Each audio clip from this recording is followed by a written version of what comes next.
Welcome to the Mark Attwood Show, Adventures in a Cosmic Suit. How are you? Are you doing well? Are you enjoying this ascension? It's fun, isn't it? Today is going to be my first UFO roundtable discussion. Before I get to the guests today, please remember to check all the links in the description in the box below the video, especially the email list, because that's the best way of staying in touch, because I do get shadow banned and suppressed and already had one YouTube channel removed. So that's why I do that. So please do that. Yeah, we're going to have a roundtable today. I put there's a link also in the description and in the pinned comments. If anybody wants to come on to one of these roundtables in the future, just to tell your stories, UFO stories, for a bit of fun, and maybe a bit more, then please join that mailing list, because what I do is I just email out and say, okay, we're going to do another roundtable in a couple of days. Here's the Zoom meeting link. So you're all welcome to do that. Please join that if you are interested in coming on the show. But today I'm going to admit my new friends here. We have Roisin in Kilkenny, I think. We have Paul here from Cheshire in England. We have Holly here from Avebury, which is down near the crop circles and the stone circles and all of that good stuff. And we have the amazing Alisa. Do I pronounce it Alicia or Alisa? It's Alisa. Alisa, who you may recognize from the show that I did the other day with Honey, C. Golden, my new friends. How are you all? Yeah, good. Wonderful. So I got this book the other day. Have anybody read this book? No. Inviting E.T. by Sue Walker and the Reverend White Otter. Not read it yet, but I flicked through it. It's kind of like a handbook on how to connect with them, but okay, I've not needed that because I'm connecting with them anyway, which is amazing. But anybody watching this who wants to learn how to connect, this looks pretty good. This book looks pretty good. I'm going to tell you a little story first. I mean, most people on subscribers to the channel know most of my UFO stories, but there's a new one that I had the other day, and I'm going to start with this to see if anybody resonates with this. But I was looking up as usual, and it was kind of like I was squinting because I knew something was there. I'm looking for these ships in the clouds all the time. If you go on my Telegram channel, I keep posting them. People please keep sending me the pictures, because I just like sharing them on Telegram. I knew something was there, but it was like it wasn't there. And I was squinting, and it was a giant saucer, and it was invisible, but I could see markings. So it was like, you know, it's like in the movies when you see something decloak. It was like half decloaked, and the markings were very reminiscent of the kind of patterns that you see when you are under the influence of DMT or psilocybin, magic mushrooms, ayahuasca, peyote, etc. It was, which, you know, said to me that this was part of nature, because when you see those, also CBD, not CBD, what's the other one called that they take? THC. Yeah. So I had some very, very strong THC once in Lithuania when I went to visit a manufacturer of CBD, and he gave me a couple of drops of this. I think it was CBDN. Gave me a couple of drops on a spoon, and I took it, and everybody was giggling within 15 minutes at dinner. And then I just leaned over and helped myself to another 30 drops. I couldn't. I was in my hotel room for 48 hours. I couldn't move, couldn't leave the bed, and I was just looking at the room, and I could see the fabric of the universe, and it was the same patterns. It was the same patterns as this ship I saw the other day. Anyway, there's my that's me banned from the local Parent Teachers Association meeting. Who wants to tell me a story? Who wants to start? Paul, you're at the top left. Let's start with you. Yeah, so okay, I'd probably say my sightings that I've actually seen have probably only been in the last few years. So going back to 2018, I'm a bit of a runner. I went on a running holiday to Toulouse in France. I had to get 2 flights from Manchester to Paris and Paris to Toulouse. So as the plane was leaving Manchester Airport, ascending, I saw out of the window this silver orb, this really bright silver orb shooting across the sky really fast. There's no way it was a plane, definitely not a drone or anything. But unfortunately, I didn't get time to take any videos or pictures. Nobody else saw it. No one else noticed. Well, it didn't seem like nobody else noticed it. How big was it? probably about the size of a car, maybe, but it was in the distance, it was going very fast. So definitely something. And then in 2020, I was working from home, and I had, Alex Collier's work. I was listening to the ebook version of On Sacred Ground.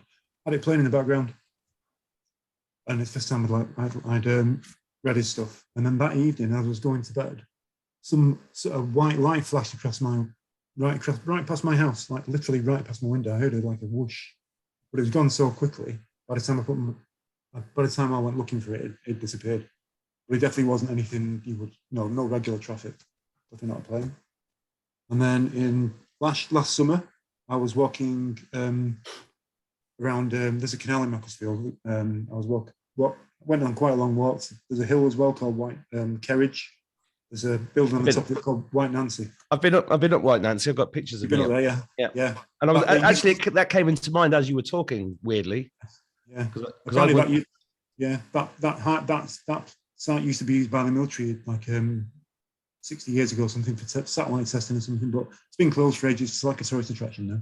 So as I was walking back from that back to town, I saw this green and orange orb in the sky. And it was just stationary. It was flashing green and orange. Was it an Irish UFO? Probably, yeah.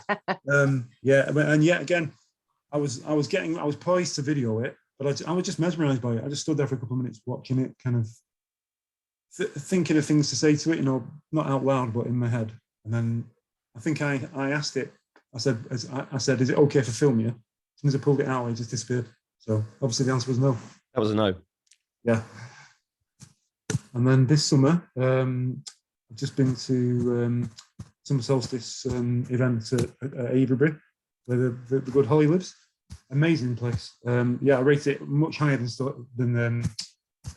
Stonehenge. Stonehenge, yeah. It's much more open. So it was a meditation retreat we went on, and it included a CE5 activity. So I think the third night after we'd done our meditation, we went up to Windmill Hill. Yay. And it was amazing. Like we got to the top of the hill, there was some musicians there playing guitars. It was really kind of just like a nice atmosphere. And there was about eight or nine of us, a mixture of lads and girls. We all took blankets, we had cameras, and we just stood there looking at the stars for a while. And we saw quite a lot of satellite activity, what looked like satellite activity. But after a while, everyone started to get a bit cold, so we ended up having a bit of a spooning fest under the blanket. Sorry? Spooning? Yeah. Well, you all lie next to each other with Yeah. and then something happened. Something flashed up in the sky. We all missed it. So, yeah, there was something there, but I think only one person saw it, and nobody got a video. But it was still fun. What got you started on? I mean, what amazes me is that I'm the nutter locally, right? Even though I got called a nutter the other day by somebody who had a close encounter of the third kind experience 40 years ago. Wow. Okay. Right. And I've met lots of people because there was a UFO crash here in 1996. And this town is known as Islands Roswell. Okay. And but it's like they've all seen them, but they forget them. But some people like us don't forget them and want to talk about it. And why do you think that is? When did it start for you, Paul? What was this? Is it connected to? Well, I think it is. It's connected to our vibration and our spiritual awakening. Would you agree with that? Yeah. I think I've always kind of been interested in it. I mean, I remember reading a book when I was like 9 years old, and it was concepts of spacecraft. And I remember it was like color illustrations of like concepts of spacecraft. Some of them are like solar powered craft. I think it might have been made by NASA or something to do with NASA. I remember there was one page where it had the inside of a space station, and inside that space station was like something out of the Interstellar movie. You know the Interstellar movie where they have I don't know if you've seen that movie. What's it called? Interstellar. Oh, Interstellar, yeah. Yeah. You know where they end up in the big space station. Is that Matthew McConaughey? Yeah. Yeah. All right. Yeah, that big space station. Well, I remember seeing an illustration of something like that, and I remember feeling mesmerized by it. Like this looks familiar. Like I'd been in one in the past. Yeah. That's Oh, interesting. It is.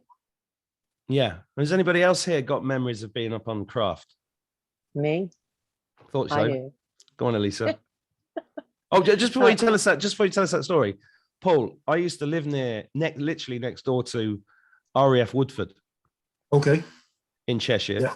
Yeah. And there was weird shit going on there. That's where they built the AEW3, which was the airborne early warning system. They had a Vulcan at the front door, and it was British Aerospace Woodford, not RAF Woodford by the time I got there. But they were, and when David Cameron became prime minister, the first thing he did, and I thought this was really strange, was cancel that program. And I used to drive past literally by the fence to get to my house, and there were diggers in there smashing up these £100 million airplanes and burying them. It was really weird. Huh. But I think it was UFO connected in some way, because I had loads of sightings there in Cheshire. I'll just explain to the viewers where Paul lives is about 10 miles from where I used to live. Yeah, and that hill came into my mind when you were talking. What's it called again? I've forgotten. Kerridge, White Nancy. Yeah, White Nancy. The White Nancy. And you can see the whole of Manchester. You can see the whole, this bowl, this basin. You see the whole city from that hill. And I had quite a strong spiritual experience on that hill. This is about 8 years ago. And there's definitely some underground stuff going on in that whole area. I can imagine there is. Yeah, I have heard there's some bunkers in the area. Yeah, I've heard some chatter about some MOD bunkers in the area. Yeah, well, they're everywhere. But that's great. Thanks for sharing that. Sorry, Lisa. Let's talk about memories of being on a ship. Go for it. All right. All right. It was 5 years ago. I was sitting in my office and doing work, and I got this feeling to, go outside. So I went outside, and I can see this couple. I'm on an open 3 acres, okay? And I can see this couple over in the corner of my yard, and they're telling me to come to them. And this doesn't seem to surprise me or shock me that these strangers are in my yard. But I just went over there because they kept telling me to come to them. And whenever I got there, she had brown hair and brown eyes, and he had black hair and blue eyes. And they were probably mid-20s, no more than 30 years old, but they were beautiful, beautiful people. And they actually had on, I would say, a light smoky blue onesie, like a one outfit. And they told me that they wanted me to come with them. And this gentleman turned around and he touched the air behind him. And whenever he touched it, a door opened. And I realized that it was a craft. And they had asked me to go with them because they needed to, talk to me and show me things. And so I ended up getting on this craft without even thinking anything about it. I wasn't scared or nervous. And I cannot remember their names. I don't know why that bugs me, but I can't remember their names. And the gentleman was in front of us, and the woman was sitting right next to me. And all of a sudden, I'm looking down, and I can see through where I'm looking at. And there I can see my yard, I can see my house, and we're still coming up. And the woman next to me wanted to know if I was okay. I said, oh, yes, I've been waiting a long time for this. And so we got so far up that I could see like what we see is the globe. Okay. And then as I could see Gaia, as we got up out of the atmosphere, I felt like we turned, but apparently we didn't. And it just shot like a bullet to a mothership. And it's like we were just there so quickly. And we went through this here hangar that opened up for us. And we went in and we landed on this here pad that we were supposed to, I guess. And then whenever I got out of the craft, I was just giggling. I was excited about all of this. And I'm looking at all these different size ships. There were large ones, small ones, and medium ones. And I was just, I don't even know how to explain it. I was just in awe of being able to see this. And they could see that I'm very excited. And they're like, come on. And I just wanted to look at these ships because it was just amazing. And they told me again to come on. And we went down this long hallway, like a corridor. And then when we got to the end of it, we took a right. And we actually got on this here, a shuttle elevator looking thing. But and we went up, but it didn't make no sound. This thing was very, very quiet. I thought it was really cool. And then when we got off of that elevator, there was another long hallway corridor. It reminded me more of like a hospital corridor because it's really wide. And at the end of it, I can see it opens up. And whenever I got closer to the end of it, I could see Gaia from space. And then I just went right up to this window, and I got very, very emotional, because I've been waiting so long to see her, and I knew I was supposed to be there. Excuse me. But she's my friend, I mean, that was just an overwhelming feeling, because I know she's my friend. And they were telling me to come back with them, that they were going to take me to my quarters. And I'm like, what quarters? And they told me that they would explain. So we went back to this elevator, and again, we went up, and it was pretty quick. And then when we got off of it, I could see another long hallway, except it wasn't so wide, but you could see door panels on it, but there was no handles or knobs on these things or anything. And we went all the way to the very end of it, and then to the right, this woman asks me to put my hand on this door, and I said, what for? And she said, just touch the door. So I touched the door, and then the door opened. And whenever it opened, we went in. I could see that there was other beings and people there, not just people, but beings. And I was like wondering what I'm doing here. They were all there waiting for me. And they told me that they brought me there because they wanted me to know that I was a node for Gaia, to help bring in energy, to help raise the vibration of the planet. And as far as I know, there's only about 200 of us, because whenever this happens to me, I can see about 200 of us. But I was just overwhelmed and excited. And they told me that, I asked them, well, what is all this? What am I doing here? And they told me that I was going to be, I am a node for Gaia, and that I would be part of rebuilding a lot of houses. And I have built houses for almost 30 years. So it kind of makes sense, since I have so much on-hands experience, that I get to participate in this. And then they told me they would let me know more information and bring me back. And then before I know it, I was back home. I don't even remember coming back from there to here. And I was just so excited about the whole ordeal. And I do have them come around me. I can't see them all the time, but whenever they are near me, I get really, I get giggly and Yeah, laughing. I know that feeling. Yeah. It's like their energy is so good that it makes me feel so happy, just so good. And they do let me know about what's going on, and that's how I know about the information on the inner ice wall and cracking the dome, because I took part in that. But it's very, very fascinating. But I've had other things that I have seen and experienced, but I don't want to take all of it. I want to hear what everybody else has to say. Well, that's an amazing story, and that you guys can chip in at any point, by the way. But that feeling happened to me the other day, and that's how I'm developing, because I was driving back from somewhere, and I had this feeling when I was about 2 miles out of the town, and I was like, oh, it's them. And then I got here, and then I looked up, and there they were, which is very regular, and that's a beautiful thing. But I've not got this. I've got these sort of. It feels like I've got locked away memories about that going up on these things. But I can't. That what an amazing memory that is to have. I mean, I've heard you tell it before as well, and it's just so detailed, and it's just a wonderful way of learning who you really are, isn't it? Yes, it is. It was quite a surprise, because I mean, I just never thought anything like that in my lifetime, something like this, and it was just so overwhelmingly of an honor to know that I was a part of this, and then whenever that happened, when they told me that I was a node, that's whenever it started happening to me at random times. It was never like, every week or every month or something. It was just random. And I would just be told, it would usually happen here lately. It's been during the day, but I would go to sit down, and then it would happen. And I don't have no, I don't want to say I don't have no control over it, or it's against my will. It's just I'm so willing to do it because it feels so great. The vibration is so very powerful that I want to be a part of it. And but I do know that prior to getting here, all of us were tested to see who was going to be these nodes. So I actually got a visual of this test that they put us through. And think about a bunch of meteors coming towards Gaia, towards Earth, okay? But you are not a rock, you're pure energy. And your purpose in this scenario is to, whenever you hit Gaia, like a meteor, you have to penetrate her enough to get your energy to the core. Okay. And if you make it to the core, then you passed, you get chosen. So apparently I made it to the core. And in that moment, I felt like Thor.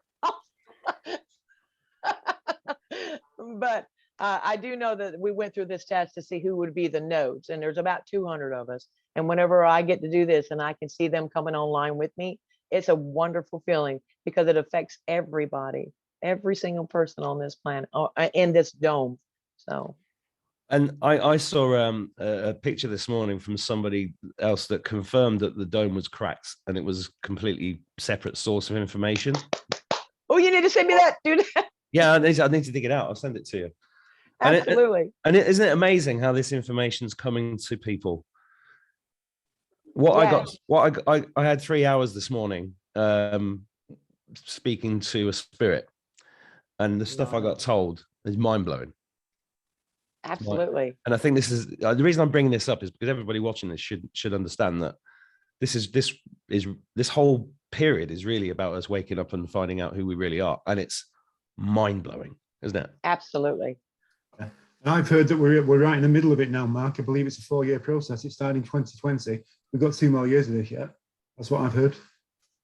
So there's probably going to be more crazy narratives going on in the mainstream media, but it's all going to be a distraction.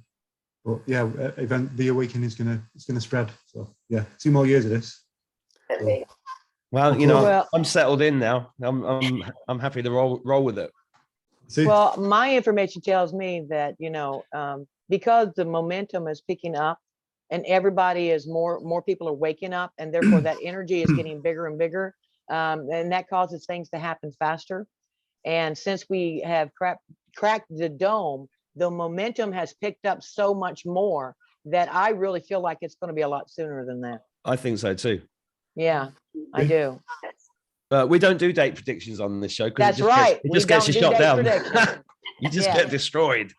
That's true. But But always the hope, there's always the hope. Time has certainly changed recently. Yes, it has. Even my 12-year-old was saying that this morning independently. He doesn't watch any of my shows, but he was saying the same thing. He's like, he said, time has changed, Dada. And I went, yes, it has. Well done. How did you know that? Yeah, it's getting faster. Absolutely. Well, let's get some more stories. Who wants to go next? Okay. Hi, Holly. Hey. Yeah, it's a bit more complex, and I wasn't as brave back in the day. But in 2004, I was 34. I was living in Buckinghamshire. I had a spell of depression, and I was basically my soul. It felt like my soul erupted out of my body, and I saw the good and the evil in the world. I put all our clothes into a big rainbow on my bed. I built bridges from my children's bedroom to the middle of the house, and I built an ark out the front garden. I had my speakers on the windows playing music to raise vibrations and attract help for this planet. I thought the world was flooding. Anyway, the next day I walked into my local town. It was about a 10-minute walk. It all seemed really surreal at this time. And I saw a group of what looked like 7, 8-year-old children standing on the street corner, wearing rags, wearing Victorian clothes in bare feet, quite miskempt. This is very strange. And when I got level to them, they all turned in complete sync to look at me, and they were small grey beings then. And I was like, whoa, actually, I felt a bit afraid, and I felt that they felt that too. So that was kind of my introduction, and that got me really interested in the whole genre and what the rainbow meant. And I realised I'm one of the 144 rainbow warriors of the Hobby Prophecy, and here to change the world, man. Yeah, I just got a truth bump there. Yeah. Got lots of truth bump. But then a few years later, quite a few years later, that would have been when did I come? 2011, driving back from Sussex, visiting my grandmother. Daughter rings, "Mum, I don't need you to come home yet. I'm staying out." So I saw a sign for Salisbury and went, I'm going to see crop circles. Never heard of them. Salisbury. Mm. Wow. I've never heard of crop circles, really. Didn't know much about it, hadn't looked into it, but I had heard of them, so I wanted to see them. So, yeah, and 10, 11 years later, I'm still here. I'm still obsessed with crop circles. And that's, yeah, I've got another story there, or a few. So my UFO experience really began. So my second night in Wiltshire, I found myself on the side of a hill with my dog, just me and the dog, all night, doing a night watch over a notorious crop circle field. And about 3 in the morning, the camera died, and I thought, oh, yeah, got a bit frightened. That gave me a bit of security, but I thought, carry on watching. And I wasn't drinking, and I wasn't smoking anything. I was straight. And I started to see this huge, big white, like you said, Paul, the size of a car, moving from side to side like this. And then 3 white lights came across the field. They split into 6, 9, and they were moving in sync like this. I called them like zappy dancers at the time. Cool. And I was, no, they're still there. Am I hallucinating? I hadn't seen any videos about it, so I thought maybe I'm hallucinating. I had a weird thing with this as well. So while that was going on, I had a mobile, old school Nokia at the time, strapped into my pocket, and without ringing, this voice started coming out of it, and it was really menacing. And my dog, my lovely Lurcher, started barking and growling. And I was like, whoa, I was like, whoa, I'm done for. And, but I just started singing hymns, just came to me to sing hymns. And I got through that. And then the next thing I know, it's morning. There was a crop circle exactly where I'd seen all the lights moving. I have got a photo of it. It's on my laptop, and I'm not clever enough to get it up. 19 weaved baskets, and a lot. It was. Let's get into that in more detail. Yeah, sorry. But yeah. So yeah, and also I saw like geometric shapes rotating past me, which was really interesting. I'm sure there's more. More keeps coming to me. But basically, I was always going to move in 2012. And so I fell in love with the area and this phenomena, moved here and been studying crop circles and had quite a few experiences since. So, yeah. Wow, I mean, yeah, that place is calling me as well. So, yeah, it does. It does call you. Yeah. It's funny, whenever I had a recent, well, September the 21st, last December, I was going to go to Windmill Hill or somewhere, but I'd had a lovely day out with my kids and was quite tired. My dog was quite old and ill at this point, and I thought I'll stay in. I live in a good place now, and so I was like lighting candles, doing my little rituals, and popping in and out of my big door. And I heard thunder about 11:30. So I stepped outside, and it was this huge, like a meteorite coming towards me. And then I saw fractal patterns, and I sort of held onto my door and was like, oh my God, I wonder if anyone else can see this. In fact, a neighbour the other end of the village did see a UFO at that time.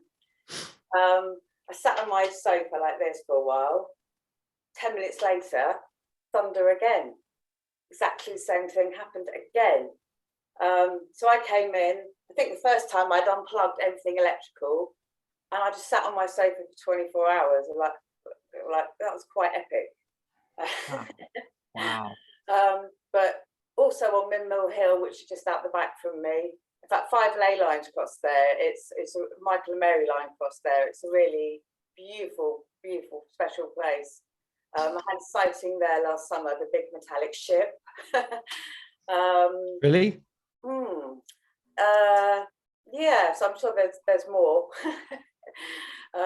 But yeah, I've been on a quite. So I'm now not afraid, because back in the day I was afraid. When I first met those beings, I was like, I hadn't really come into my consciousness, but I had called for help, and they came. So I don't know if that's linked to me being here, but yeah, I've been on quite a journey, unraveling and becoming mentally healthy. Yeah, but yeah, so it's the first time I'm talking about it and coming out. So if I'm a little bit scrambled, excuse me. No, it's time. Part of the awakening is now learning to stand in my power and speak my truth.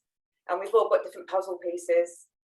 And that's what I've been telling everybody. Everybody's got to get up and just start. Forget the fear. Just. And I feel collectively, there is a mass awakening. And whenever any of you talk or I hear any sort of spiritual information, since that December 21st incident, it felt, oh yeah, if I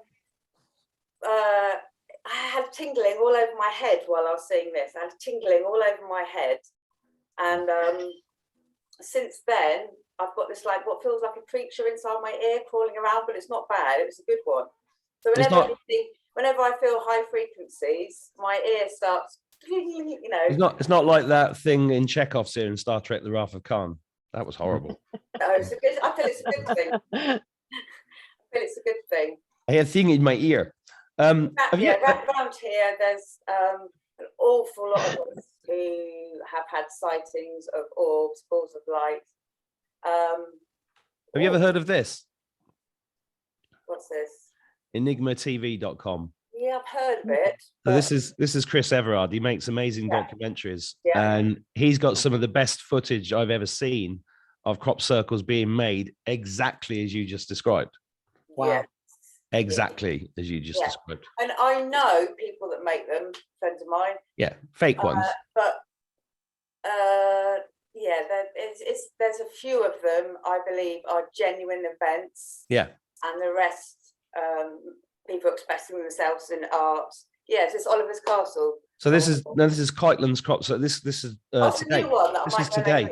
Yeah. So this is on the Stonehenge Dronescapes channel. Yep. And this is beautiful. I assume this is Hampshire in England. I think it is, yeah. Yes. I know, that one gave me goosebumps. I saw that earlier. Yeah. Well, it's doing something to me now. It's that's what I think they're here for, isn't it? To activate us, to make us remember, to give us the codes.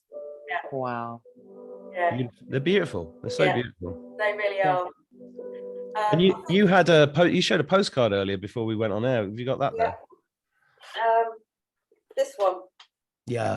Yeah. I was in Avebury that night actually, and I was one of the first people in it. In fact, it might be me there. But I swung a pendulum in this, and it swung one way inside it, and out of it swung the other way. So and this was absolutely pucker. Some of them you can see board marks on the edge. Well, it's to do with the breakage, isn't it? If they're broken, they're fake. If they're bent, they're not. And sometimes the nodes hang on, I've got a bit somewhere. No, in the other room. But sometimes the nodes are blown. As they go over. And apparently there's someone called Nancy Talbot, the BLT Institute, and they planted the seeds, and the crops from the crop circle grew much quicker. Wow. Yeah. Yeah. Wow. Yeah. So, yeah, that's what I can remember at the moment.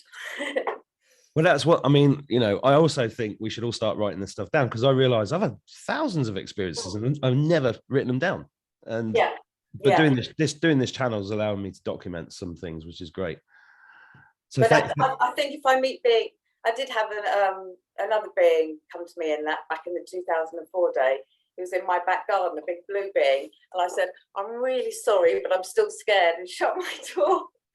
So I want to, tell people that if they, if you meet a being, I suppose it's quite shocking at first, but I really admire people who are like, "Yeah, take me up, mate, bring me up." So, And then after the first crop circle experiences in 2011, at home I had, back in Buckinghamshire, I had a blue and pink beam come through my bedroom, and I had a big beautiful mandala open up in front of me, and I physically saw the what looked like space-time, you know, the wobbly grid, and I saw wormholes opening up. So it's definitely, yeah, connected to something. Cosmic. Cosmic, baby. Yeah. That's brilliant. Thanks for sharing that. Thank you. Yeah, I was just thinking about Avery because since I spoke to Julia Fairfax, I keep getting told to put an event on down in Avery, which I think would be inside and outside and probably involve some CE5 and talks in the day and that kind of thing. And there's so much to see here.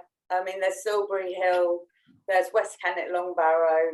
Avery is not just a stone circle, it's a whole complex in the landscape.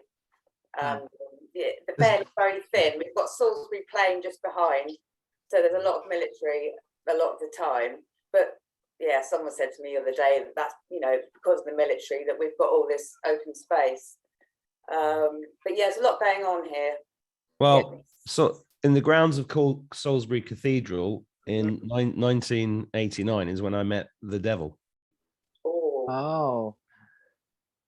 Yeah, I got told this morning as well that because of my experiences with very powerful demons, that has tempered me enormously, and not a lot of people have had these experiences, and I was one of 12 prime creators. Wow. On the planet. Wow. So you're a node. Yeah, I heard recently there's 5 or 7 rivers under Salisbury. It's on Flint, and then there's like loads of rivers meeting underneath Salisbury Cathedral. That's where the Magna Carta is. It's a powerful place, isn't it? It's unbelievable. I had one of the stones from the cathedral here in Salisbury recently as well, one of the floor tiles, and that had a strange frequency. I got rid of it. Yeah, so that whole area of England is really, I mean, the whole world is full of these amazing spots, you know, and we, you know, most people are completely oblivious to it. Yeah, true. Extraordinary. And talking of amazing spots, Roisin is in Ireland. An island is like England, like the States, and like everywhere. What's your story, Roisin? Well, when I was younger, my mum lived in England. We lived in Bungay in Suffolk for years. And my mum and my brother one night, he was about 15, 16 at the time, and they looked out. We lived in Bridge Street in Bungay. And when you came out of the house and looked up, you saw the square, the village square. And apparently one night around 11:30, 12 o'clock, they saw a UFO and it just glide across and stop and in front of them, and it was like a double-decker bus, and then it changed different colors. And so they were talking about that for years. And then my mum we lived then in Africa in Saudi Arabia. My mum used to take us out in the desert at the time and say, let's go out and look at see if we see anything. And then we lived in Africa, and she was always getting us to look up at the stars and see, she said, this is a magical place, blah, blah, blah. And then when we came back to Derry, I got married and built a house. And where I lived was in the country, and all you could see in front of me was the Donegal Mountains. Oh, they're gorgeous, aren't they? Yeah, it was beautiful. And I used to look out the bedroom windows and just up the sky, and I would see like things moving, and I go, it's just my imagination, you know, there's something wrong with me, you know how you do. And then so it was grand. So then in 2010, between 2010 and 15, I used to be in Waterford an awful lot and driving back late at night. And I always would see these big bright light, right, you know, in front of me, but far away, but right in front of me and flashing. So I phoned my friend and said, God, no, if I get abducted, if I go missing, I've been abducted, joking. But this went on for years. But I said, every time I did it, I'd be looking out, with the screen, looking up and looking all around me, waiting to see if anything more. But this bright light would always be in front of me, and up in the sky, far enough away.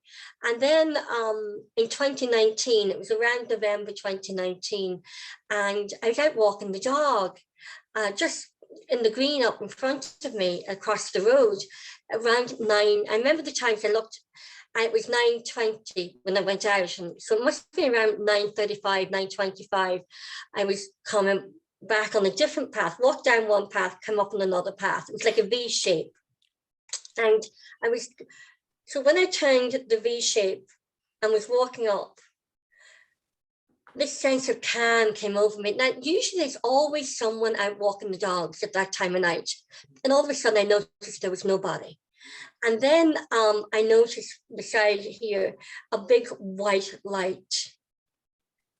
And the white light, it was big like orb, it's a massive orb. And it had like a tail on it. And it was big white, and at around the edges of it had a beautiful blue light.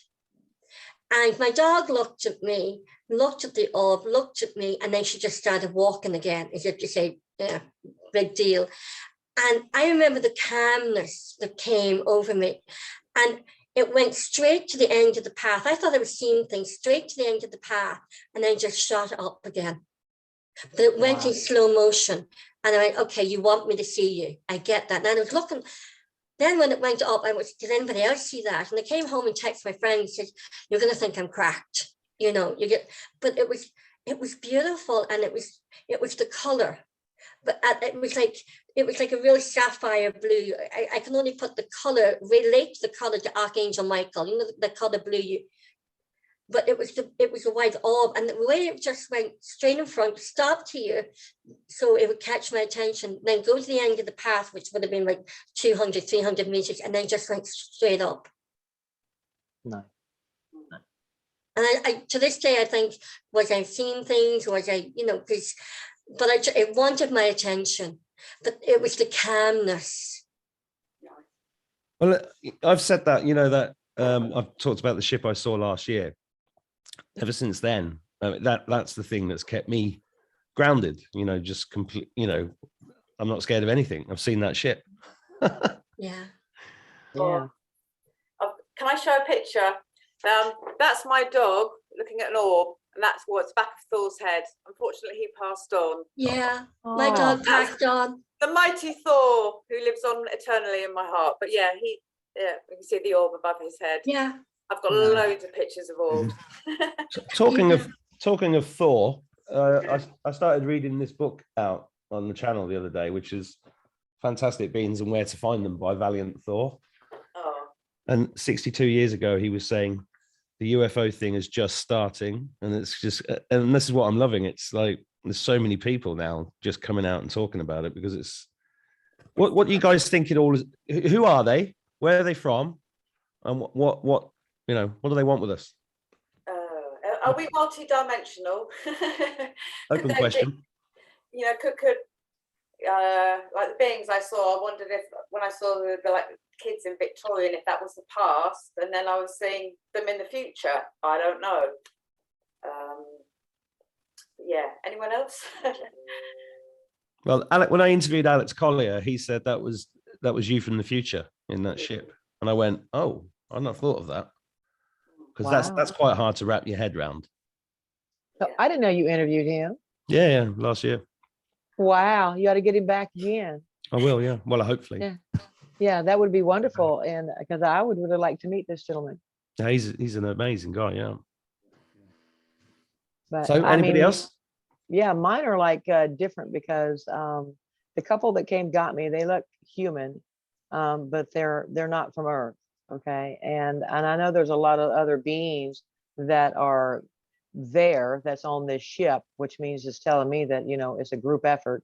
But I do know they're all there for the same reason, and that is to help wake us up and prepare us for whenever this happens, that they're going to come in and help us to adapt and change and to help rebuild things. But right now the main thing that they're doing is feeding us energy to give positivity And of course, they've taken down everything else that now gives us the free airways of sending out better energies and then what it was. And I know that has a lot to do with everybody waking up and feeling better overall.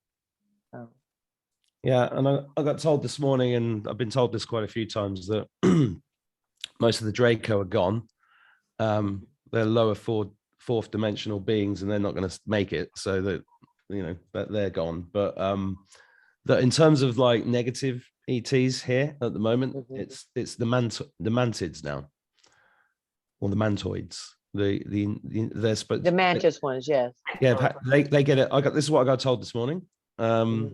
In this 3-hour chat, and that they were actually malevolent, although they pretend to be benevolent. And it freaked me out a little bit because one of my sons told the story of being up on a mantoid ship when he was about 4. Oh, wow. And he said they made him a cup of tea. Huh. So I don't know. Anybody got any insights on that? Well, I know that there is good and bad in every race, you know, and just like they can appear themselves as being benevolent with, you know, bad intentions behind that. But there is actually some good ones out there that I'm aware of, because I keep getting told that there is good and bad in all of it. Okay. And because you have good and bad Palladians, you have good and bad dragons, as they call them, but not the Dracos, and the Lyrans, you know, even though the Lyrans are known for their just, you know, unbelievable kindness and help and stuff like this here, you know, there is probably a few bad ones in that bunch as well. But I mean, just have to, discernment is the key. Well, yeah. And the other thing I think is, you know, talking about Holly being afraid and stuff, I think if for me, they do show themselves to you when you're ready.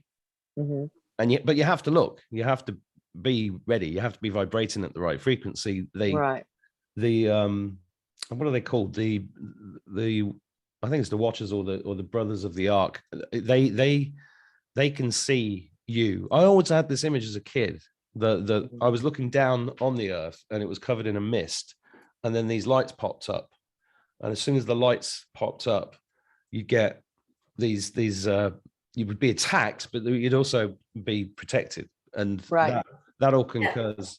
I think, can I say, I think I was afraid and had that negative voice come through because at the time I was suffering quite deep depression and I hadn't integrated a lot of stuff.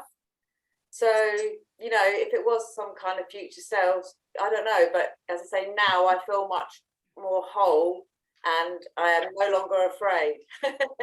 Well, that's what I'm saying, and they actually help make you more whole. And I've always said to anybody that would listen, if they, you know, they've got all this power, if they wanted to hurt us, they'd have done it. Right. That is true. You know, that is very, very true. But I do know a lot of them is from the future, and a lot of ourselves are from the future, because we came back to help make a wrong a right. And I find that very fascinating because, you know, you could very well see yourself, and it's still you. It's just the version of you from the future. So, and people have a hard time trying to think about that. But if I seen another me, I guess as long as I knew it was good and benevolent, I'd be like, you know, she's on my team. No worry. No worry. I think too that they could be here protecting the planet and protecting us. That's the sense I get. Now, again, there's bad and good, even in people and everything. But I do believe that that I do feel and sense that we're all protected by ETs or something out there. And two, like, but I've been asking my son for the last 2 years, and even phoning up, did you hear that big aeroplane? And this would be about 12:30 or 1 o'clock in the morning. Did you hear the airplane? And I would actually get out of the bed and go out and look to see where the airplane. And he would say, "Mama, you're going cracked. You know, it's all in your head." But it's like a supersonic airplane. I hear that. And it was only this last week I've had a friend here and I said, "Did you hear that?" And they said, "Yeah, I hear that. It's a very loud airplane." I said, "Do you hear it though?" And they said, yeah. I said, thank God somebody else hears that. But I hear that all the time. Like, you Wow. don't hear airplanes that low, not even here in Ireland, you know, that way. But Well, that's what I hear. I saw, I see a lot of sort of military planes going over here quite low and loud. And I was out with a friend having a fire the other day. So I've been seeing this quite a lot. A military plane will go over low and then it will come back lower right over me. And I'm like, whoa. But last week I was sat with a friend in the garden and a military plane went over low. And then there was a blue meteorite that came right Oh, in. wow. And I wondered, and then another military plane, and I wondered if they were like either side of it to see what came in with that. That was my thought. Because here in Ireland, like the British Air Force protects our airspace. And so we have a very small air force. Like my son's in the defense forces, but we have a very small air force. Whereas There's a couple of tractors with wings down in Dublin. Isn't there? yeah, but so you know, any airplanes would be that powerful would come from England because they protect the English Air Force, RAF protect our airspace. So, and we do have an airport near us, a small one, but that would be just for Cessnas and things like this, you know? Yeah, and I also, you know, I said like I'm being really anti-war and curse the military, but now I'm aware that there could be good military. Do you know what I mean? Yeah. Yeah, I think it's good military. I assume that everything could be Yeah. good. Yeah. Now. Absolutely. Yeah, Well, yeah, I think we're going to have a lot to thank the military for when we've got Yeah. through this. Definitely. Yes, absolutely. Yeah. Absolutely. Yeah, Well, I think I definitely. see them more probably where I'm at because I am not far from the airport. You know, it's probably about 45, 50 minutes or but I do see a lot of different things going in that direction. And just the other day, I was outside taking my dog out, and I seen a plane coming towards me. Okay, I could tell it was going towards the airport, and there was no clouds in the sky except for a little cloud that was a thinner cloud. Okay, and I seen it go into the cloud, and it never came out. It never came out. I thought, okay, all right, so what's up with that? So it might have been a UFO shaped or cloaked, looking like a plane. But once it got behind that cloud, I guess it did its thing. I'm not sure, but I thought that was really cool. It went in and did come out.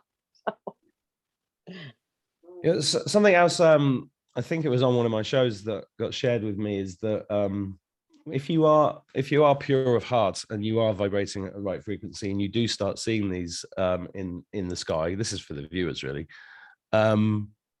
Give them permission to come in and do their work. They need us to give them permission. Correct? And Yeah. ask. Yeah. Yeah. Mhm.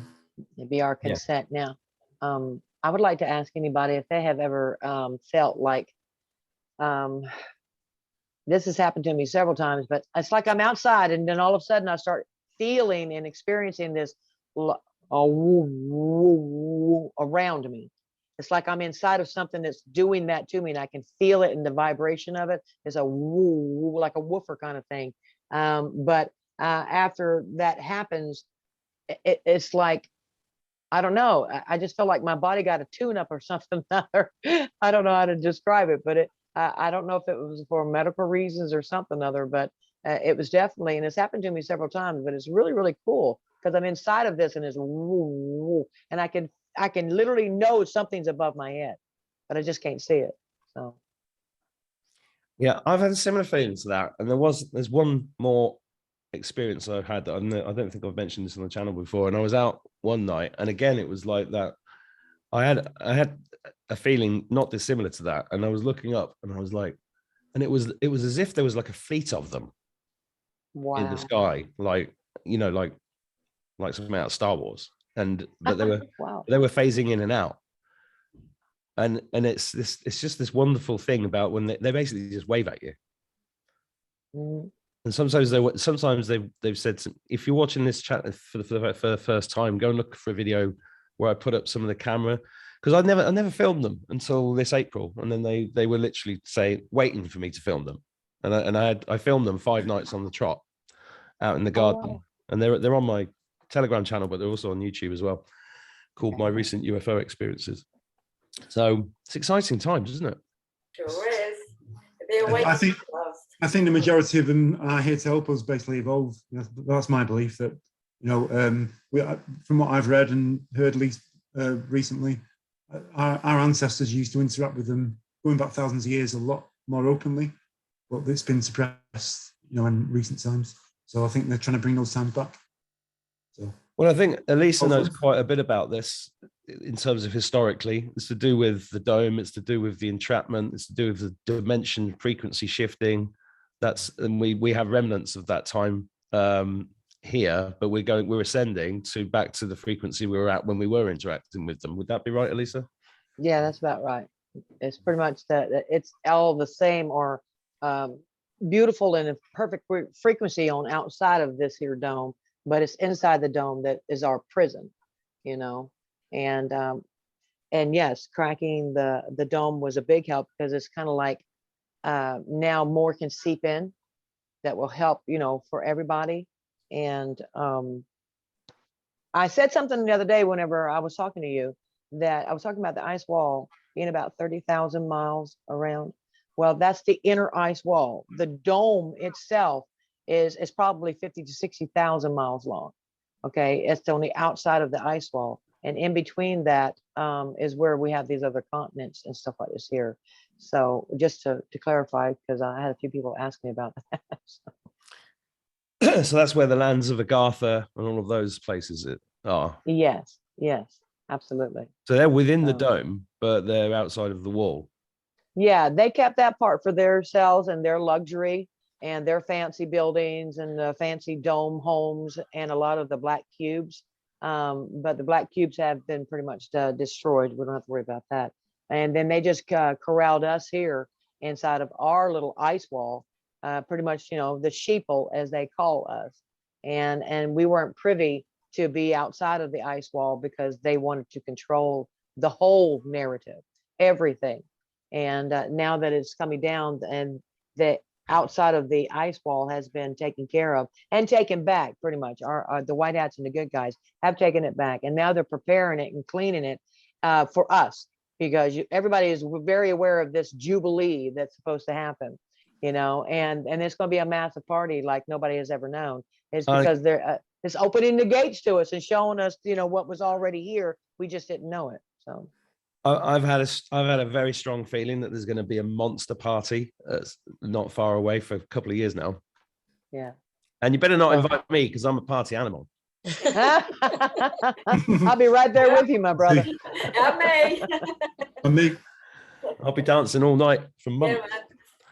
Yeah, it's all very optimistic, guys, and it's lovely of you to share these stories. I was going to play a song at the end, but then I realized I might get a copyright. I'll just play a bit of a song, shall I? Okay. Is it just it's a high frequency song? Great. Here we go.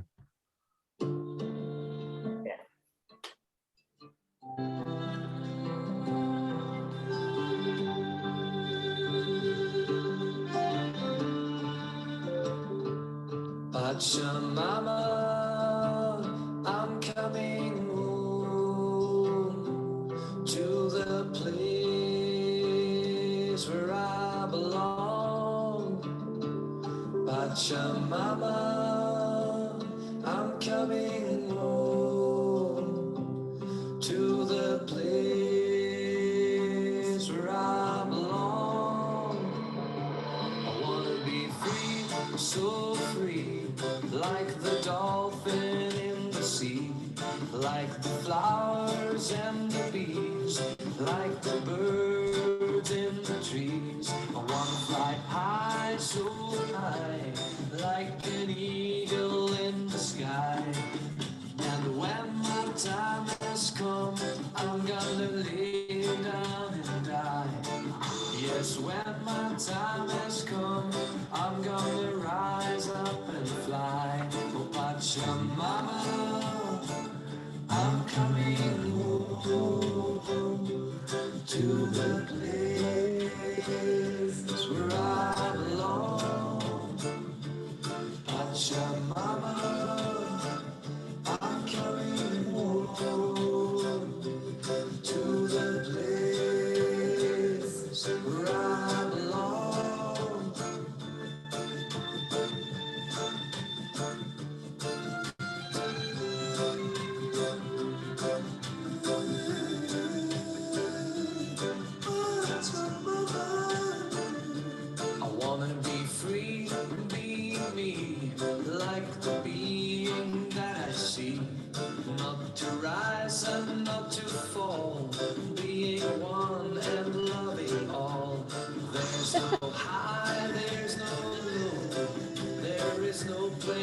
should go. Just inside a little star, telling me be as you are. Just inside a little star, telling me be as you are. Oh, Pachamama, I'm coming home to the place where I belong. Pachamama, I'm coming home to the place where I belong. Pachamama, I'm coming home to the place where I belong. Pachamama, I'm coming home to the place where I belong. Yeah. Yeah. Cool. Isn't that a beautiful Thank song? you. I enjoyed that very much. Awesome. Thank you. Welcome. Thank you, Mary. Yeah. Yeah, I'm gonna- Got a nice little reggae feeling to it. Yeah. It's a great song to sing around the campfire, sorry, as well. I agree. You can get everybody joins in. It's wonderful. Yeah, and I'm gonna, this channel's not monetized, so YouTube should allow me to play that. But it's nice to end on an uplifting song, and the words, we're all walking each other home, aren't we? absolutely. Absolutely. Absolutely, my brother. Yeah. Yeah. Well, it's great to have you all on the journey. It's amazing, and I hope to meet all of you in the flesh one day. And Me too. it's going to happen. Yes, it is. Although it might not be flesh, it might be crystal by then. That's right. I That's so imagine true. we'll be chinking instead of anyway. There you go. Yeah, here's my hand. Say hello. Are you guys watching? If you want to come on the UFO roundtable and share your stories, and let's keep. I think people want to hear this stuff, and it's wonderful. Thank you guys for joining me. Thank you everybody for watching. Have a wonderful evening, day, morning, whatever time you're watching this, and I'll see you soon. Thank you. Thank you. Well, take care. Thank Peace. you.